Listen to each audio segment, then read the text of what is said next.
आज बुधवार 1 मई को बीदर के पत्रिका भवन में केपीसीसी महिला विंग की जिला अध्यक्ष पूजा जॉर्ज के नेतृत्व में प्रज्वल रेवन्ना के खिलाफ एक प्रेस मीट आयोजित की गई, जिसमें केपीसीसी महिला विंग की प्रधान कार्यदर्शी मंजुला नायडू, केपीसीसी महिला विंग की राज्य अध्यक्ष पुष्पा अमरनाथ, राजेश्वरी स्वामी और अन्य उपस्थित रहे। इस अवसर पर संबोधित करते हुए उन्होंने कहा कि प्रज्वल रेवन्ना के खिलाफ सख्त कार्यवाही की जानी चाहिए। कैमरामैन पपुराज का कवरेज।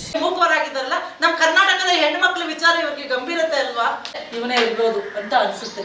ಯಾಕಂದ್ರೆ ನಾನು ವಿಡಿಯೋಗಳನ್ನ ನೋಡಿಲ್ಲ, ಯಾಕಂದ್ರೆ ಅದು ತನಿಖೆ ಆಗ್ತಿದೆ, ಅದನ್ನ ಸುಳ್ಳು ಅಂತ ಹೇಳ್ತಾ ಇದ್ದಾರೆ ಇವರು ಯಾರು ಈ ಎನ್ಡಿಎ ನಾಯಕರು, ಅದು ಸುಳ್ಳು, ಅದು ಫೇಕು।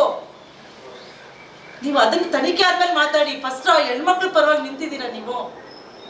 ಹೌದು, ಸುಳ್ಳಾಗಿದ್ರೆ ಅವ್ನು ಯಾಕೆ ದೇಶ ಬಿಟ್ಟು ಓಡೋದ, ಅವನ್ ಯಾಕೆ ನನ್ನ ಖಾಸಗಿ ವಿಡಿಯೋಗಳು ಬರಬಾರ್ದು ಅಂತ ಹೇಳಿ ಇಂಜೆಕ್ಷನ್ ತಂದ ಮಾಧ್ಯಮಕ್ಕೆ। ಇದು ಪೆನ್ ಡ್ರೈವ್ ಇಂದ ಈಚೆ ಬಂದಿರೋದಲ್ವಾ, ಮಾಧ್ಯಮದಿಂದ ಬಂತ ಇಲ್ಲ, ಪೆನ್ ಡ್ರೈವ್ ಇಂದ ಈಚೆ ಬಂದಿರೋದಲ್ವಾ, ಯಾಕೆ ತಂದ ಅವನು, ಯಾಕೆ ದೇಶ ಬಿಟ್ಟು ಓಡೋದ, ಯಾಕೆ ಇವ್ರು ಉಚ್ಚಾಟನೆ ಮಾಡಿದ್ರು ನಿನ್ನೆ ನಾವೆಲ್ಲ ಪ್ರತಿಭಟನೆಗಳು ಶುರು ಹಚ್ಕೊಂಡ್ಮೇಲೆ ಯಾಕೆ JDS ನವರು ಉಚ್ಚಾಟನೆ ಮಾಡಿದ್ದಾರೆ ಪಕ್ಷದಿಂದ। ಆಮೇಲೆ ಹೇಳ್ತಾರೆ ಅವ್ರ ತಂದೆ ಅವನೇನು ತಪ್ಪು ಮಾಡಿಲ್ಲ, SIT ಕರ್ದಾಗ ಬರ್ತಾನೆ ಬಿಡಿ ಅಂತ ಹೇಳ್ತಾರೆ। ತಪ್ಪು ಮಾಡ್ತಾ ಇದ್ದವನು ಯಾಕೆ ಹೋದ, ಯಾಕೆ ಇವ್ರು ಉಚ್ಚಾಟನೆ ಮಾಡಿದ್ರು, ಅನುಮಾನ ಅಲ್ವಾ ಇದು ನಮ್ಗೆಲ್ಲ।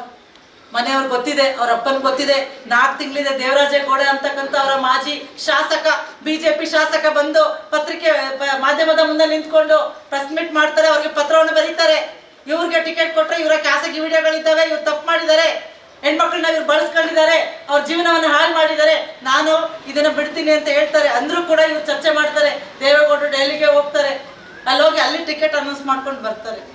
ಗೌಡ್ರ ಬಗ್ಗೆ ಅಪಾರವಾದಂತ ಅಭಿಮಾನ ಇದೆ, ನಮ್ಗೆ ಗೌರವ ಇದೆ।